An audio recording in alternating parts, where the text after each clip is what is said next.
نحمده ونصلي ونسلم على رسوله الكريم اما بعد فاعوذ بالله من الشيطان الرجيم بسم الله الرحمن الرحيم باب تحريم الظلم والامر برد المظالم الصلاة والسلام عليك يا سيدي يا رسول الله وعلى آلك وأصحابك يا سيدي يا حبيب اللہ۔ آج ایک نئے عنوان پر گفتگو کا آغاز ہو رہا ہے۔ عنوان گفتگو ہے کہ ظلم حرام ہے، ناجائز ہے، ظلم کی ہر شکل اس سے انسان کو رکنا چاہیے، اور اس بات پر آج گفتگو ہوگی کہ اگر کسی سے کوئی ظلم زیادتی ہو گئی ہے تو انسان کو چاہیے کہ اسی دنیا میں اس کا معاملہ حل کر لے، وہ اسی دنیا میں مسئلے کو حل کر لے، ورنہ آخرت میں اگلی دنیا میں یہ مسئلہ انسان کی تباہی، ہلاکت اور بربادی کا ایک بہت بڑا سبب ہوگا۔ اللہ جیسا بھی ہو سکتا ہے اس مسئلے کو اسی دنیا میں حل کر لیں جو ظلم زیادتی ہو گئی ہے۔ کیوں؟ اس لیے کہ اللہ رب العزت نے قرآن مقدس میں کئی مقامات پر یہ بیان فرمایا ہے کہ وَمَا لِلظَّالِمِينَ مِنْ حَمِيمٍ وَلَا شَفِيعٍ يُطَاعُ، ایک جگہ نہیں ہے، قرآن پاک میں اس پر کئی جگہ بیان ہوا ہے۔ ان میں سے ایک یہ بھی ہے، اللہ رب العزت نے فرمایا ظالموں کا قیامت کے دن کوئی جگری دوست نہیں ہوگا، یعنی اور نہ ہی ان کا کوئی سفارشی ہوگا کہ اس کی سفارش کو مانا جائے، یعنی نہ کوئی انسان اس کے کام آئے گا، بس ایک انسان ہے، بس اس کا کوئی بھی دوسرے اس کے ساتھ کھڑا نہیں ہوگا۔ انسان ظلم تو کسی کے لیے کرتا، بلکہ قرآن مقدس میں تو یہاں تک ہے خود انسان کا اپنا جسم بھی اس کی حمایت میں کھڑا نہیں ہوگا۔ دوسرا انسان تو الگ معاملہ ہے نا، انسان تو الگ ہے، اپنا جسم جس ہاتھ کے ساتھ زیادتی کی ہوگی، جس پاؤں کے ساتھ زیادتی کی ہوگی، جس آنکھ کے ساتھ، جس زبان کے ساتھ، یہ بھی انسان کے مخالف ہوگی۔ تو جب انسان تو اتنا بے بس ہو جائے گا اس قدر، اور جس زمین پر کی ہوگی وہ زمین بھی انسان کے مخالف ہوگی، جس جگہ کی ہوگی وہ جگہ بھی انسان کے مخالف ہوگی۔ جب اتنا بے بس ہو جائے گا تو اس بات پر غور و فکر انسان خود کر لے، اس دنیا میں پہلے تو کوئی ظلم زیادتی ہرگز کسی سے نہ کرے، لیکن اگر انجانے میں، نادانستہ، غفلت کی وجہ سے، سستی کی وجہ سے، عدم علم جہالت کی وجہ سے کوئی ظلم زیادتی ہو گئی ہے تو اس کی معافی تلافی، اس کا معاملہ اسی دنیا میں کر لے، ٹھیک ہے۔ انشاءاللہ وہ میں ساری تفصیلات عرض کروں گا آئندہ کہ کیا کرے وہ، لیکن بہرحال اس مسئلے کو حل کر لے۔ اللہ دوسری جگہ پر اللہ پاک نے فرمایا وَمَا لِلظَّالِمِينَ مِن نَصِيرٍ، ظالموں کا کوئی بھی مددگار نہیں ہوگا، کوئی بھی چیز، حتیٰ کہ انسان کے جو اعمال خیر ہیں نا ان کی تو میں نے نفی کر دی، انسان تو کوئی دوسرا انسان ہے نہیں، وہ تو واضح اللہ پاک نے فرما دیا۔ اچھا، خود انسان کا اپنا جسم بھی اس کے حمایت میں نہیں ہوگا، جگہ بھی انسان کو اس کے حمایت میں نہیں ہوگی۔ اب پیچھے بچ جاتے ہیں انسان کے اعمال خیر، عمل خیر بھی کیا ہوگا وہ بھی اس کے کام نہیں آئے گا، وہ بھی عمل خیر بھی انسان کے کام نہیں آئیں گے۔ فرمائے اس لیے مال الظالمین من نصیر، ظالموں کا کوئی بھی چیز مددگار نہیں ہوگی۔ کتنا سخت مسئلہ ہے، کتنا سخت معاملہ ہے۔ اور حدیث پاک میں آگے آ رہا ہے، میں انشاءاللہ حدیثیں جب سناؤں گا تو آپ کو ویسے ہی پتہ چل جائے گا۔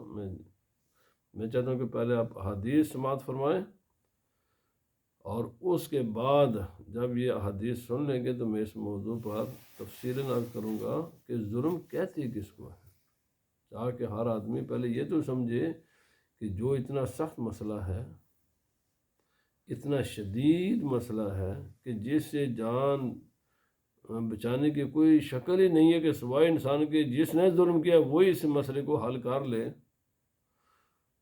تو پہلے یہ تو سمجھے ظلم کہتے کس کو ہیں۔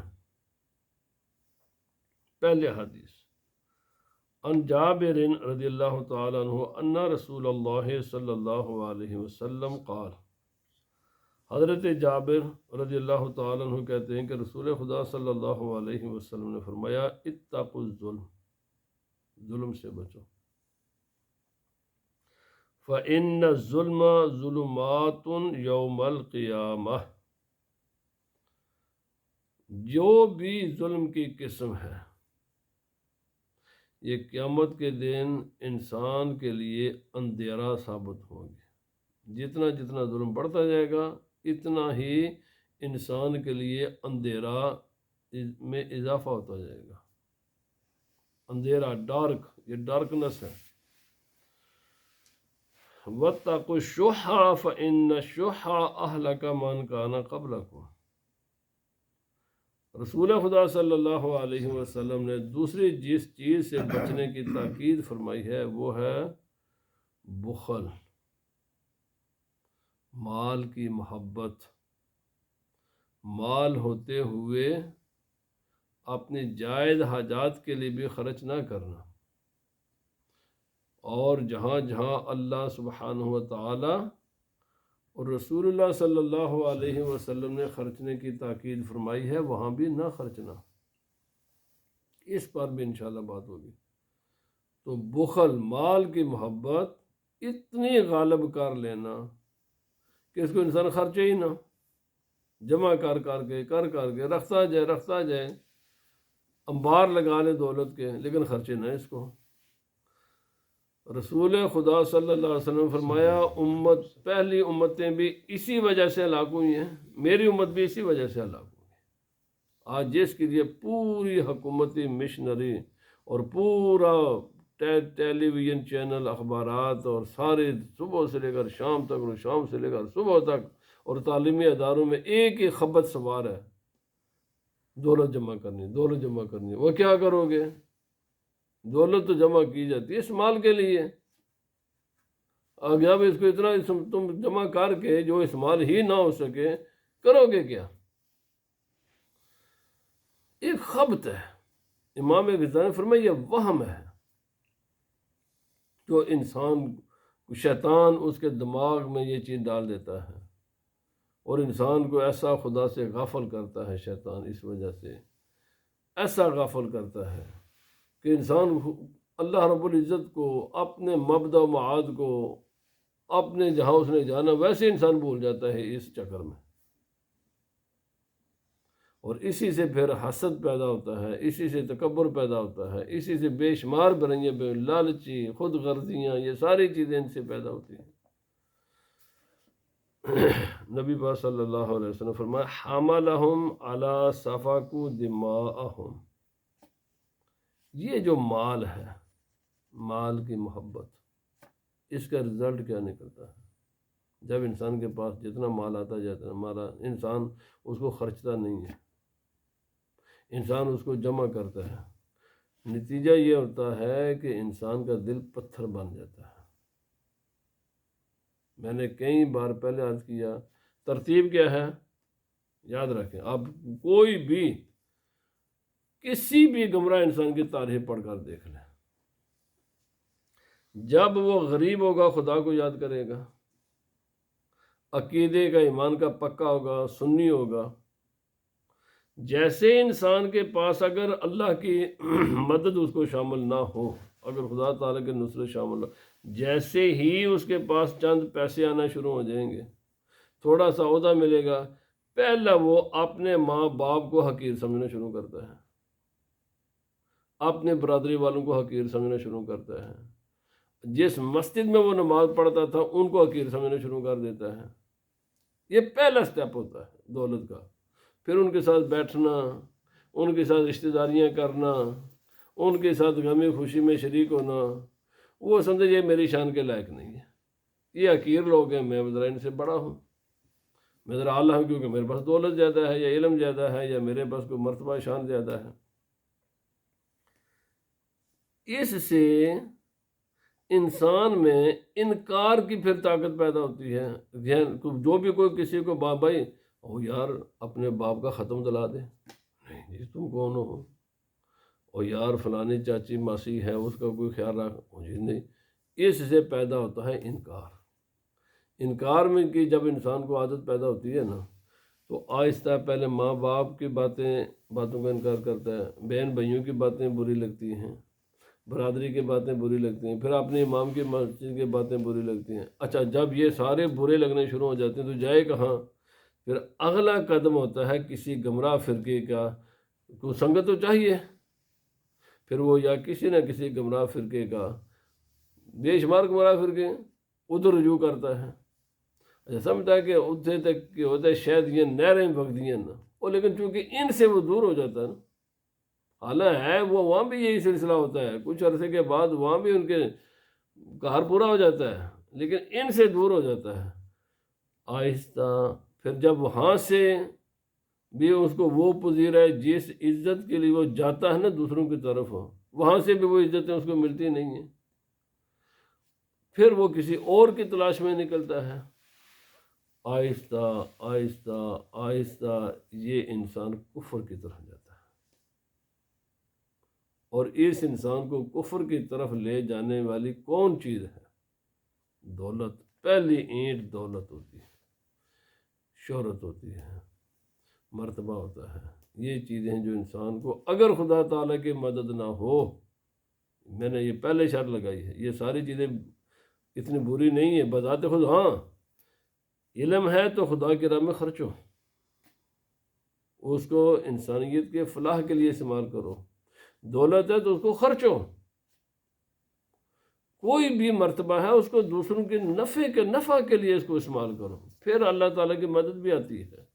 لیکن جب تم کسی بھی چیز پر سانپ بن کر بیٹھ جاؤ گے نا تو اللہ تعالیٰ اپنی مدد بندے سے لے لیتا ہے، اور اس کو اس کے نفس کے حوالے اللہ تعالیٰ فرما دیتا ہے، جو تیرا جی چاہے کر، کیونکہ گمراہی میں پھر انسان آگے بڑھتا ہے۔ تو پھر یہاں سے چونکہ حسد، تکبر، نہ ماننا، مقابلہ، مجادلہ، بحث و تکرار کا سلسلہ شروع ہو جاتا ہے۔ یہ پھر پہلے ہوتی ہے زبانی ایک دوسرے سے اختلاف، پھر ایک دوسرے کی غمی خوشی میں انسان جانے سے رک جاتا ہے، پھر یہ نفرتیں بڑھتی جاتی ہیں، پھر یہ چیزیں عداوت میں بدل جاتی ہیں، پھر عداوت کے نتیجے میں جس کا بس چلتا ہے دوسرے کا خون بہاتا ہے، قتل و غارت ہوتی ہے۔ لیکن یہ قتل و غارت، یہ جتنی آج بھی جنگیں ہیں، ہر وقت انسانیت بڑے ایک ایج پر کھڑی ہے، یار خدا جانے کس وقت جنگ لگ جائے۔ یہ جنگیں ہوتی کیوں ہیں؟ مال کے لیے، دولت کے لیے، اور کیا سبب ہے جی؟ تو فرمایا نبی پاک صلی اللہ علیہ وسلم فرمایا حملہم علی سفکوا دماءہم واستحلوا محارمہم۔ اور جب جنگ ہوتی ہے ضربت انسان طیش میں ہوتا ہے تو پھر وہ کام بھی کرتا ہے جو حرام ہوتے ہیں انسان کے لیے، ان کو بھی جائز سمجھنا شروع کر دیتا ہے، اور جب حلال کو حرام یا حرام کو حلال سمجھنا شروع کر دے، بس یہی منزل کفر کی ہوتی ہے۔ تو یہ کفر میں انسان داخل کیسے ہوتا ہے؟ میں نے پہلے بھی عرض کیا، مال کی کثرت پہلا سٹیپ ہے، کفر بندے کا آخری سٹیپ پہ منزل ہے، تو جہنم پھر آخر عبدالآباد تک ہے۔ اگر کسی انسان کو اللہ تعالیٰ نے صحت دی ہے، علم دیا ہے، مال دیا ہے، اولاد دی ہے، دولت دی ہے، کوئی بھی چیز ہے، انسان کو بے حد خدا کا شکر کرنا چاہیے، اور ان میں سے کسی بھی چیز کو خدا تعالیٰ کی نافرمانی کے لیے استعمال نہ کرے، کیونکہ جب ایک مرتبہ انسان کرتا ہے نا تو کہتا ہے پھر کیا ہوا ہے، پھر سمجھے کچھ بھی نہیں، آہستہ آہستہ وہ فیملیئر یوزڈ ہو جاتا ہے ان برائیوں کا، وہ فیملیئر ہو جاتا ہے انسان، پھر برائی اس کو محسوس ہی نہیں ہوتی۔ دوسری حدیث پاک حضرت ابو ہریرہ رضی اللہ تعالی عنہ اس کے راوی ہیں، کہتے ہیں کہ رسول خدا صلی اللہ علیہ وسلم نے فرمایا لَتُؤَدُّنَّ الْحُقُوقَ إِلَىٰ أَهْلِهَا يَوْمَ الْقِيَامَةِ، رسول خدا صلی اللہ علیہ وسلم فرمایا ہر انسان کا رائٹ، جس کا وہ رائٹ ہے وہ اس کو پے کیا جائے گا، ادا کیا جائے گا۔ اگر اس کا حق کسی نے دنیا میں نہیں دیا تو وہ حق اس کو لے کر قیامت کے دن دیا جائے گا۔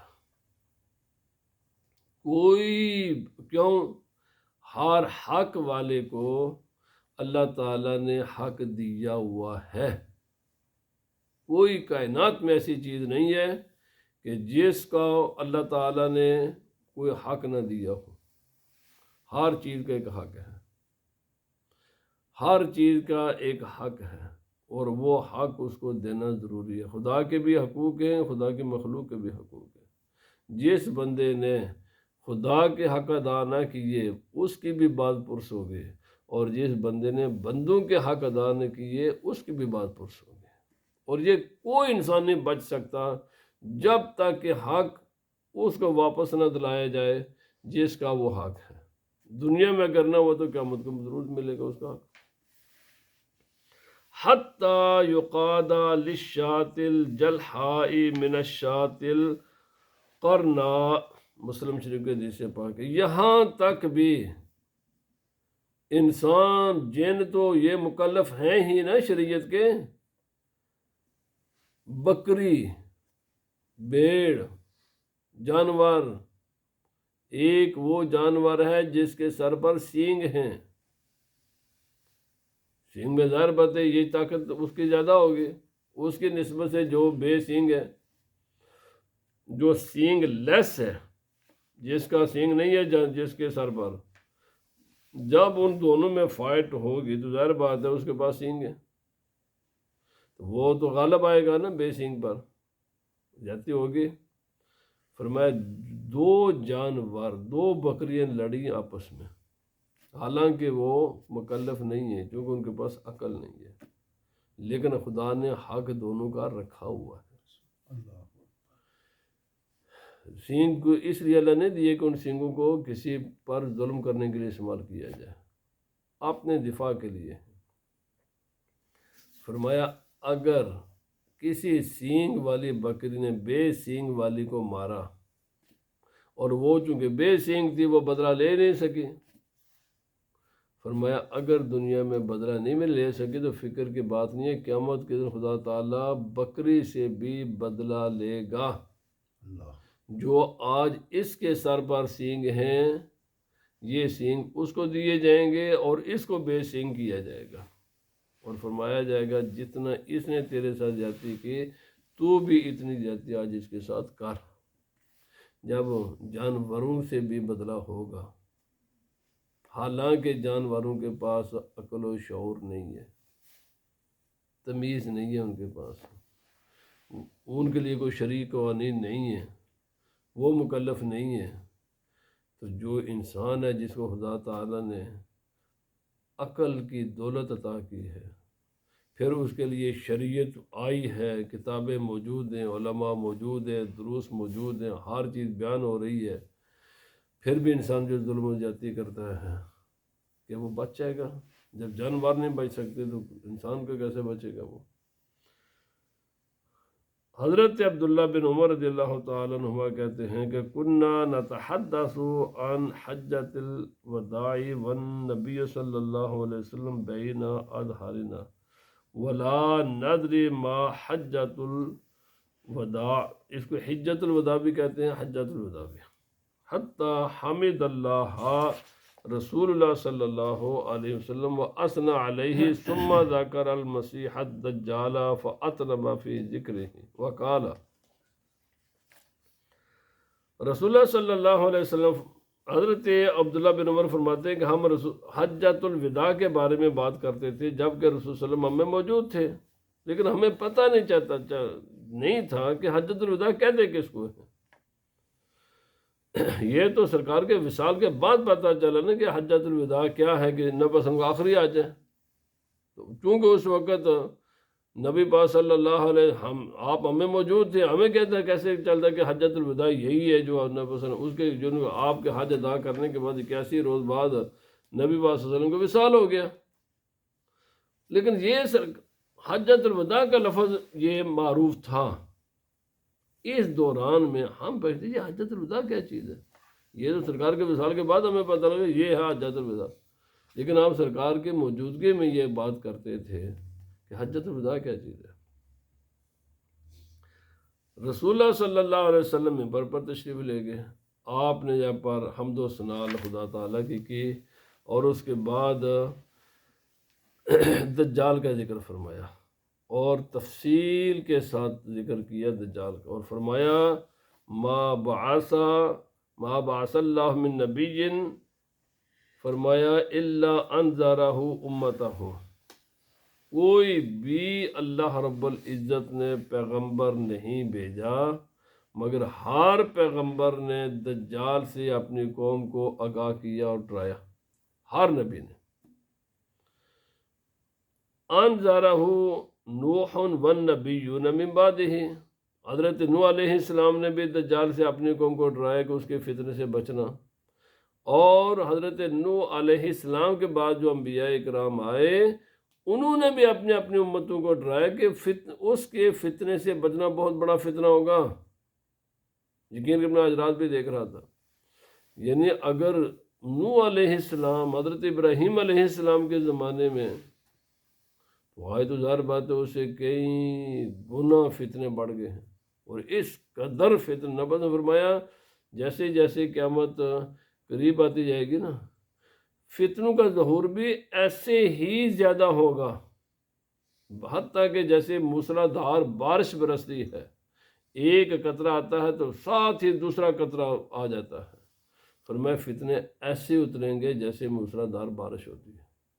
ہم کہتے ہیں یہ آدمی چلا گیا، یہ فتنے بعد آدمی چلا گیا، میں آج صبح بھی ابھی میں ادھر آنے سے پہلے بھی دیکھ رہا تھا، اس قدر فتنے زمین میں ہیں، چونکہ ظاہر بات ہے عامت الناس فتنہ نہیں بیچاری برپا کر سکتے۔ فتنہ برپا میں نے کل بھی درس مت کیا، فتنہ برپا صرف وہی انسان کر سکتا ہے جس کے پاس علم ہوتا ہے، جو آدمی بول سکتا ہے، جو آدمی لکھ سکتا ہے۔ جو بیچارہ نہ لکھ سکے نہ بول سکے وہ فتنہ کیا برپا کرے گا؟ وہ تو اپنے آپ کو بچا کر رکھے تو بڑی غنیمت کی بات ہے، دوسرے اس سے متاثر کون ہوتا ہے؟ ظاہر بات ہے بولنے والے لکھنے والے فتنہ یہی برپا کرتے ہیں۔ تو آج جیسے اچھا یہ بالکل ہمیں اپنے آنکھوں کے سامنے دیکھ رہے ہیں، صرف جب میری پیدائش ہوئی، جب میں دنیا میں نے آنکھ کھولی تو ایک ریڈیو تھا، بس صرف ریڈیو۔ اس کے بعد میرے ہوتے ہوئے میری زندگی میں پاکستان میں ٹیلی ویژن آیا، یہ میری پیدائش کے بعد کا مسئلہ ہے۔ ایک دو اخبارات ہوتی تھیں، یہ جتنے اخبارات ہیں نا، یہ تو میں درس نظامی سے بھی فارغ ہو چکا تھا، تو اس کے بعد یہ جتنے اخبارات ہیں شائع ہوئی ہیں، یہ ساری اخبارات میرے زندگی سے ان کا زیادہ تر 95% اخبارات کی عمر میری زندگی سے کم ہے، صرف ایک دو اخبار ہوتی تھی۔ ایسے ہی یہ جو ٹیلی ویژن چینلز ہیں یہ تو میرے یہاں آنے کے بعد ہیں، برطانیہ میں آنے کے بعد کی بات ہے، بے شمار چیزیں ہیں، لیکن ہر آنے والا دن پہلے دن کی نسبت زیادہ فتنے لے کر آ رہا ہے، ہر آنے والا دن۔ اچھا یہ یوٹیوب اور یہ جتنا میڈیا اب آیا ہے، سوشل میڈیا، یہ تو تھوڑی زندگی دے کاٹنے، ایک کل کی بات ہے، ہر آنے والے دن میں فتنے بڑھ رہے ہیں۔ کسی کا داڑھی رکھنا، کسی کا سر پر دستار باندھنا، ٹوپی رکھنا، دستار جبہ پہننا، تقریریں کرنا، قرآن پاک کی بس آیتیں یا حدیثیں سنانا، یہ کسی کے حق پر ہونے کی دلیل نہیں ہے، یاد رکھ لیں۔ اور جو لوگ بس صرف یوٹیوب کھولے، جو بھی سامنے آئے اسی کو سن لیا، جو سامنے آئے اسی کو سن لیا، ایمان کا بیڑا اپنا گھر۔ یہاں مجھے ابھی چند روز کسی نے ایک کلپ بھیجا، اچھا میں نے پوچھا یار یہ بتاؤ، یہ جس کا تو نے کلپ مجھے بھیجا ہے یہ ہے کون ہے؟ مجھے پتا اس کو پتا ہوگا لیکن بتا نہیں رہا تھا، مجھے تو پتا تھا یہ کون تھا۔ میرے بھائی آہستہ آہستہ میں نے ابھی عرض کیا، یہ چیز تمہیں اسلام سے پہلے اتنا دور لے جائیں گی، اتنا دور لے جائیں گی کہ پھر تم اپنے اسلام کی خیر مناؤ گے، کفر میں داخل ہو جائے۔ پھر یہ تو نہیں نا ہر آدمی میں، جو آدمی کفر میں داخل ہو کہتا ہے میں کافر ہوں، وہ نہیں بھائی۔ یوٹیوب یا جتنے سوشل میڈیا ہے یا جو الیکٹرانک میڈیا ہے یا جو پرنٹ میڈیا ہے، ان کو آنکھیں بند کر کے، کان بند کر کے پہلے تو کوشش کرو سنو ہی نہ، اگر علم نہیں ہے پہلے آپ کی کوشش ہونی چاہیے، اگر آپ کے پاس علم نہیں ہے تو آپ ان کو نہ سنو، ایمان کی بات کرو، ایمان بڑی چیز ہے۔ اگر ان کو پوری زندگی آپ نے نہیں دیکھا پھر بھی کچھ بھی نہیں ہوگا، آپ اپنی زندگی پوری کر ہی کے اس دنیا سے جاؤ گے۔ ایک آدمی پوری زندگی نہ کسی اخبار کو ہاتھ لگاتا ہے، نہ کوئی ریڈیو سنتا ہے، نہ ٹیلی ویژن دیکھتا ہے، نہ زندہ رہے گا اپنے وقت کے ساتھ اس نے جانا ہے۔ تو میرے بھائی اپنے ایمان کی حفاظت کر، میرا مخلصانہ مشورہ یہ ہے، ایمان کی حفاظت کر۔ اگر تیرا کوئی شوق ہے ہی ہے نا، آج چونکہ چھوٹے چھوٹے بچے بھی، بڑوں تو دور کی بات ہے، میں جمعے کے دن بھی دیکھتا ہوں ادھر آ کے ہمارے نمازی بھی جیسے ہی بیٹھیں گے پہلا کام، حالانکہ میں خود تقریر کر رہا ہوتا ہوں، ان کا ہاتھ پہلے جیب کی طرف جاتا ہے، موبائل نکالتے ہیں، ادھر بیٹھ کر موبائل دیکھ رہے ہوتے ہیں۔ اچھا اگر تم نے ادھر آ کر موبائل دیکھنا ہے تو اللہ کے بندے آیا کیا لینے؟ یہ وقت کوئی نماز پڑھ لے، کوئی چند باتیں سن لے۔ میرا مشورہ یہ ہے، عامت الناس جن کے پاس دین کا علم نہیں ہے، دو کاموں میں سے ایک کریں، یا تو اس میڈیا سے دور ہو جائے اور علماء اہل سنت میں سے کسی کے ساتھ رابطہ مضبوط رکھے،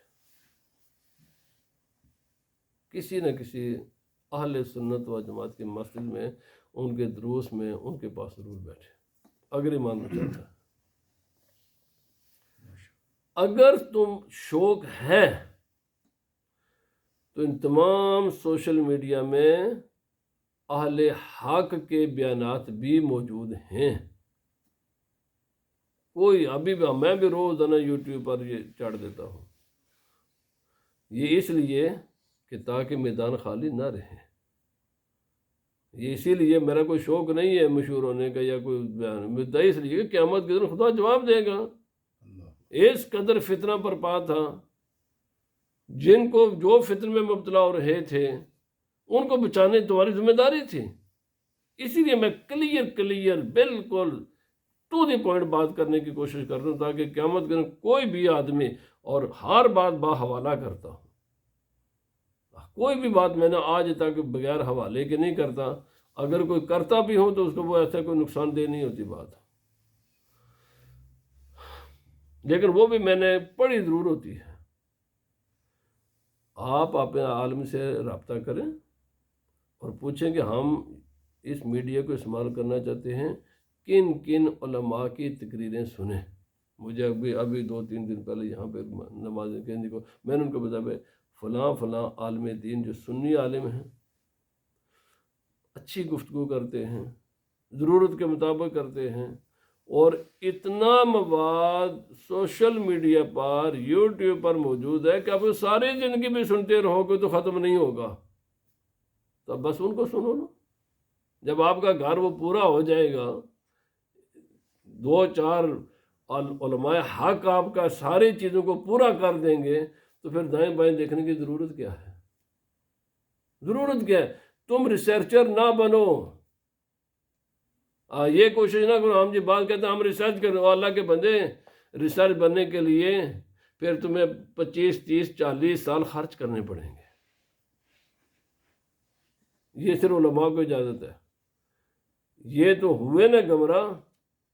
حضرت عمر فاروق رضی اللہ تعالیٰ عنہ ایک مرتبہ بائبل لے کر ہاتھ میں نبی پاک صلی اللہ علیہ وسلم کے پاس آئے، اللہ کی کتاب ہے نا وہ، لیکن اس میں تحریف تھی، ہوئی ہے نا، قرآن پاک نے خود بیان کیا۔ رسول اللہ صلی اللہ علیہ وسلم کا چہرہ مبارک اتنا غصے کے ساتھ سرخ ہوا۔ کون بائبل پڑھنے کے لے کر کون آیا؟ حضرت عمر فاروق۔ ہے کوئی چانس گمراہ ہونے کا؟ کس کے سامنے؟ نبی پاک صلی اللہ علیہ وسلم۔ نبی نے فرمایا اگر آج سیدنا موسیٰ علیہ السلام بھی زندہ ہوتے نا تو میری اتباع کے سوا ان کے لیے بھی کوئی چارہ نہیں تھا۔ حضرت عمر فاروق کو بائبل پڑھنے کی، تورات پڑھنے کی اجازت نہیں دی، تو ہم یہ دنیا کے جھوٹے یہ میڈیا اور دنیا کے فتنے باز یہ بیان کرنے والے، آپ کہتے ہیں ہم ان کی تقریریں سنیں گے، ہم فتنے کے شکار نہیں ہوں گے، ہمارے ایمان پر کوئی فرق نہیں پڑے گا، بھول جائیں یہ باتیں، ممکن ہی نہیں ہے۔ جب اللہ رب العزت نے، رسول اللہ صلی اللہ علیہ وسلم نے صحابہ اکرام کو اجازت نہیں دی، نبی وسلم کی موجودگی میں اجازت نہیں دی، تو آج 14 صدیاں بعد ہم یہ گمراہ لوگوں کی تقریریں سنیں گے اور ہمیں کوئی اثر نہیں ہوگا۔ میرے بھائی ایمان بچانا ہے، اگر فکر ہے ایمان کی تو پھر ایک ہی راستہ ہے، علماء حق اہل سنت و جماعت کے جو معتبر، ان میں سے بھی جو معتبر، جو ذمہ داران گفتگو کرتے ہیں، غیر ذمہ دارہ نہیں، جو بڑے محتاط ذمہ داری کے ساتھ گفتگو کرتے ہیں، ان کے بیانات سنیں۔ سبحان اللہ۔ یہ میرا مشورہ ہے اگر ایمان بچانا ہے۔ نبی پاک صلی اللہ علیہ وسلم فرمایا وَإِنَّهُ إِن يَخْرُجْ فِيكُمْ فَمَا خَفِيَ عَلَيْكُمْ مِنْ شَأْنِهِ، اگر وہ جب تمہیں وہ نکلے گا نا، آئے گا، دجال نے تو آنا ہے، ابھی تک تو نہیں آیا، فرمایا وہ تم سے پوشیدہ نہیں رہے گا، تم اس سے پوشیدہ نہیں رہو گے اور وہ تم سے پوشیدہ نہیں رہے گا، اس کو تمہارا پتہ ہوگا تمہیں اس کا پتہ چل جائے گا۔ ہاں یہ دونوں آپس میں یہ ہے نا، زیادہ چھپ جاواں گے، چھپن والی گل کوئی نہیں، تسی اس کو چھپ نہیں سکتے تو وہ تہاڈوں نہیں چھپن دے گا۔ آپ جہاں بھی وہ ہم پہنچے ہیں، پہنچا ہوا آج، اگر ایک سینس میں جو لوگ کہتے ہیں نا، اس سینس میں اگر سوچے نا تو وہ اگر پرسنل نہ لیں، جیسے کہتے ہیں نا پرسنل نہیں، یہ ایک نظام ہوگا، تو اگر تو نظام اگر ان کے بات مان لیتے تو وہ سینس میں تو بالکل ٹھیک بات ہے۔ اب تو یہ شیطانی چیزیں پہاڑی کی چوٹی پر بھی پہنچی ہوئی ہیں۔ اِنَّ رَبَّكُمْ لَيْسَ بِأَعْوَرَ، فرمایا وہ بینگا ہوگا، کانا ہوگا اور خدائی کا دعویٰ کرے گا، اور اللہ رب العزت آور نہیں ہے، کانا بینگا نہیں ہے۔ وَإِنَّهُ آوَرُ عَنِ الْيُمْنَى، اس کی رائٹ آئی نہیں ہوگی، رائٹ آئی نہیں ہوگی، صرف یہی آنکھ ہوگی اس کی۔ مرزا قادیانی کی بھی آنکھ ایک ہی تھی۔ کَأَنَّ عَيْنَهُ عِنَبَةٌ طَافِيَةٌ، جو ہوگی نا وہ انگور کے دانے کی طرح ہوگی، انگور کا دانہ آگے سے پتلا، پیچھے سے ذرا ابھرا ہوا تھا، درمیان میں سے اس شکل کی، پورنا پسند نے کوئی چیز دینے نہیں دی۔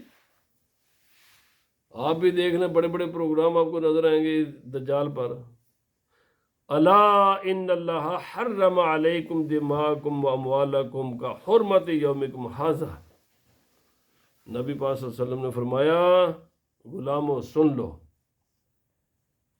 اللہ تعالیٰ نے بے شک حرام کیا ہے تم پر آپس کے خون، کسی بھی مسلمان کو اجازت نہیں ہے دوسرے مسلمان کا خون بہائے،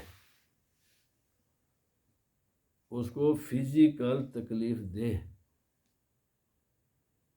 کسی مسلمان کے لیے حلال نہیں ہے فزیکل تکلیف دینا، بالکل خون بہانا۔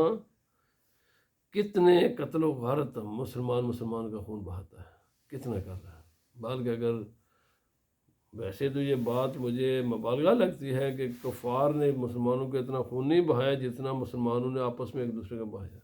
چلو مبالغہ نہ بھی صحیح ہے، لیکن یہ بات مکمل غلط بھی نہیں ہے. آج بھی دنیا میں جہاں بھی دیکھیں کوئی کافر ملک آپس میں نہیں لڑ رہا. جہاں جہاں بھی فتنے فساد ہیں مسلمان کے ساتھ گتھم گتھا ہوئے. اور ابھی بھی جو کچھ ہو رہا ہے، روزانہ خبریں جو آ رہی ہیں، جو روزانہ جو ہمارے سامنے صورتحال پیدا ہے، اللہ معاف فرمائے. فرمایا اور ایک دوسرے کا مال حرام ہے. کیسے؟ جیسے آج کا دن 9ویں یا 10ویں جو ذی الحج کی تاریخ ہے بڑی عظمت والی ہے. وفی بلدکم ھذا، جس طرح مکہ معظمہ خانہ کعبہ محترم ہے، عزت والی جگہ ہے، اسی طرح مسلمان کی جان اور مسلمان کا مال بھی عزت والا ہے. بلکہ ایک حدیث پاک میں آتا ہے مسلمان کی جان کی عزت اور مسلمان کے مال کی عزت خانہ کعبہ سے بڑھ کر ہے. یہ حدیث پاک ہے. کنز المال میں بے شمار حدیثیں ہیں مختلف روایات کے ساتھ، لیکن سب کا معنی یہی بنتا ہے. رسول اللہ صلی اللہ علیہ وسلم نے فرمایا خدا تعالیٰ یہ گوارہ کر لے گا کہ کوئی آدمی خانہ کعبہ کو گرا دے، شہید کر دے، لیکن ایک مسلمان کو گالی دے دے، ایک مسلمان کی غیبت کو انسان کرے، کسی انسان کا خون بہائے مسلمان کا، اللہ کو یہ گوارہ نہیں ہے. اور خود خانہ کعبہ سے مخاطب ہوئے رسول خدا صلی اللہ علیہ وسلم. حدیث پاک ہے، آپ نے فرمایا اے اللہ کے مقدس گھر کعبہ، کوئی شک نہیں ہے تیری بڑی عزتیں ہیں، تیری بڑی عظمتیں ہیں، لیکن میں تجھے کہتا ہوں میرے امتی کی شان تجھ سے بڑھ کر ہے. حدیث پاک ہے، سیاستہ میں حدیث پاک آتی ہے. فرمایا میرے امتی کی شان تیری شان سے زیادہ ہے. اللہ اکبر اللہ اکبر. فرمایا فی شہرکم ھذا الا حل بلغت. پھر نبی پاک صلی اللہ علیہ وسلم نے فرمایا اس جو عزت اللہ نے ذی الحج کو عطا کی، خانہ کعبہ مکہ معظمہ کو عطا کی، 9ویں ذی الحج اور 10ویں ذی الحج کو عطا کی، خانہ کعبہ کو عزتیں عطا کی، مومن کے مال اور جان کی عزت اسی طرح ہے. اور فرمایا صحابہ اکرام سے پوچھا میں نے خدا کا پیغام تم تک پہنچا دیا ہے؟ قالوا نعم. تمام صحابہ کرام نے ایک زبان کے ساتھ جواب دیا یا رسول اللہ آپ نے اللہ کا سارے پیغامات ہم تک پہنچا دیے ہیں. اللہم اشہد ثلاثا. نبی پاک صلی اللہ علیہ وسلم نے فرمایا میرے خدا رب العالمین تو نے گواہ رہنا ہے، جن تک تیرا پیغام پہنچانے کے لیے تو نے مجھے بھیجا تھا انہوں نے گواہی دے دی ہے کہ میں نے تیرا پیغام پہنچا دیا ہے. اب عمل کرنا نہ کرنا ان کی ذمہ داری ہے. علماء کا کام بھی یہی ہے، اللہ کا پیغام پہنچا دو، بالکل سیدھے صاف الفاظ میں پہنچا دو. عمل کرے یا نہ کرے وہ جانے، خدا جانے. علماء کا کام یہ ہے کہ چھپائے نہ، مسلطوں کا شکار نہ ہوں. جو اللہ رسول کا دین ہے اسی طرح عوام تک پہنچا دے، بالکل اسی شکل میں پہنچا دے. آج بعض لوگ میں دیکھتا ہوں بڑے یعنی مسکین اور بڑے ایسے کہ دین اسلام میں کوئی بڑا، اسلام نے کوئی ایسا محسوس ہے کہ کوئی بڑا عیب ہے. میرے بھائی اگر ذرہ برابر تیرے دماغ میں خیال بھی آ گیا نا کہ اسلام میں کوئی عیب ہے تو ہم اس بات کو شرمندگی محسوس کریں گے بیان کرتے وقت. آپ اپنی مان کے خیر منائیں. کوئی بھی بات کرے کافر سینہ تان کر بتائیں یس یہ اسلام کا تعلیم ہے. جو بھی چیزیں ثابت شدہ ہیں دین میں ان میں آپ کو آج کل لوگ اپنے بچوں کے نام ایسے میں رکھ رہے ہیں پتہ نہ چلے کہ میں مسلمان ہوں. ایسی یعنی بالکل جہالت کی وجہ سے مرعوب ہو جاتے ہیں غیر مسلموں کے سامنے. بھائی سیدھا سینہ تان کر کے میں مسلمان ہوں، کو گناہ کیا تو نے. اسلام کے ایک ذرہ قطرے کے برابر بھی، ایک ڈٹ کے برابر بھی اسلام میں کوئی عیب نہیں ہے. اسلام ہر عیب سے پاک ہے. جو اس انسان کے ذہن میں اتنا بھی خیال آ جائے نا کہ جتنا ایک ڈاٹ ایک نقطہ ہوتا ہے یہ اسلام کی بات مجھے اچھی نہیں لگتی، وہ آدمی مسلمان نہیں ہے۔ اسلام صرف خوبی ہے، لقد کان لکم فی رسول اللہ اسوۃ حسنہ، خدا نے فرمایا میرے محبوب کی ہر بات خوبصورت ہے، سبحان اللہ۔ ہر بات خوبصورت ہے، چھپاتے کس بات کو ہو؟ نہیں مثلا تھوڑا سا ایسے کیوں محسوس کرتے ہو؟ جاؤ جس بھی مجلس میں جاؤ پورا اسلامی لباس پہن کر جاؤ، اپنی شکلیں صورتیں بناؤ، اپنے نام اسلام کے مطابق رکھو، سارا کام اسلام۔ شرمندگی کیوں محسوس کرتے ہو؟ امبیرسمنٹ کیوں فیل کرتے ہو؟ اس کا منع تم جاہل ہو، تمہیں دین کی پھر خبر ہی نہیں ہے۔ میرا دعویٰ ہے پوری زندگی آپ ایڑی چوٹی کا زور لگا کر دیکھ لو، ایک بات بتاؤ کہ جس میں آپ یہ امبیرسمنٹ ہے جی، کائنات میں اسلام سے آگے ناممکن ہے کوئی بات خوبصورت ہونا کسی چیز کا۔ علماء نے یہ الفاظ لکھے ہوئے ہیں، پوری کائنات کے دانشور بھی جمع ہو جائیں نا، پوری کائنات کے دانشور جمع ہو جائیں اور ایک نقطے کے برابر اضافہ کر دیں خوبصورتی میں کسی بھی بات میں، یہ چیز اسلام میں حکم ہے، لیکن یہ اگر ایسا ہو جائے نا تو یہ بہتر ہے۔ فرمایا ناممکن ہے، کیونکہ یہ خدا کا آخری دین ہے، اس کے بعد کسی نبی نے نہیں آنا۔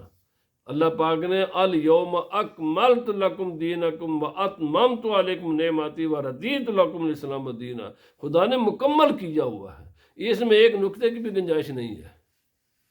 امبیرسمنٹ کس چیز کا؟ شرمندگی کس بات کی ہے؟ اگر تم جاہل ہو تو اس میں اسلام کا کیا قصور ہے؟ اسلام سیکھو، جانو پہلے اسلام کو۔ فرمایا انظروا لا ترجعوا بعدی کفارا یضرب بعضکم رقاب بعض، نبی پاک صلی اللہ علیہ وسلم فرمایا خیال رکھنا میرے بعد ایک دوسرے کی گردنیں نہ کاٹنا۔ کیوں؟ جب جاہل ہوں گے پھر ایسے ہی کام کریں گے، پھر یہی جو کچھ آج ہمیں نظر آ رہا ہے نا، اصل قصور، اصل ذمہ دار یہ لوگ ہیں کہ جنہوں نے رسول اللہ صلی اللہ علیہ وسلم کے دین کو اس کی اصل شکل میں اللہ کی مخلوق تک پہنچایا نہیں ہے۔ اگر پہنچاتے نا تو یہ مرعوب نہ ہوتے، یہ آج پھر یہ حکمران یہ پالیسیاں نہ بناتے، ہر وہ پالیسی کے جس کے اوپر کفر کے اوپر اسلام کا لیبل لگا لیتے ہیں۔ بھائی تمہارا اپنا دین ہے، تمہارے ہر سب کچھ تمہارا اپنا ہے، تو اسی کو نافذ کرو نا۔ تو پھر کرتے کیا ہیں؟ چونکہ عوام مسلمان ہیں، اس کے غیظ و غضب سے بھی بچنا ہوتا ہے، کیونکہ ہر مسلمان ملک کے عوام تو مسلمان ہیں، ان کے غصے سے بھی بچنا ہوتا ہے، کرتے ہیں کفر کے اوپر اسلام کا لیبل لگاتے ہیں، نام مسلمانوں کا رکھتے ہیں، اس کے اندر جو پروگرام ہوتا ہے وہ سارا کفر والا ہوتا ہے۔ میرے بھائی اس کا ایک ہی حال ہے، حکمرانوں سے خیر کی توقع نہ رکھو، عوام اپنے ایمان کی خود حفاظت کریں، اور اس کے لیے بس آخری بات، ایک وقت تھا کہ جب عبادت کی کثرت علم کی کثرت سے مفید تھی، اس زمانے میں عبادت کا زیادہ کرنا زیادہ علم حاصل کرنے سے مفید تھا کہ آپ عبادت زیادہ کرو علم کم حاصل کرو۔ یا کتابوں میں آتا ہے فتنے کے زمانے میں علم کی کثرت عبادت کی کثرت سے بہتر ہوگی۔ آج کے زمانے میں زیادہ پڑھنا اسلام کا، اسلام کو زیادہ سیکھنا، اسلام کو زیادہ سمجھنا نفلی عبادت سے افضل ہے۔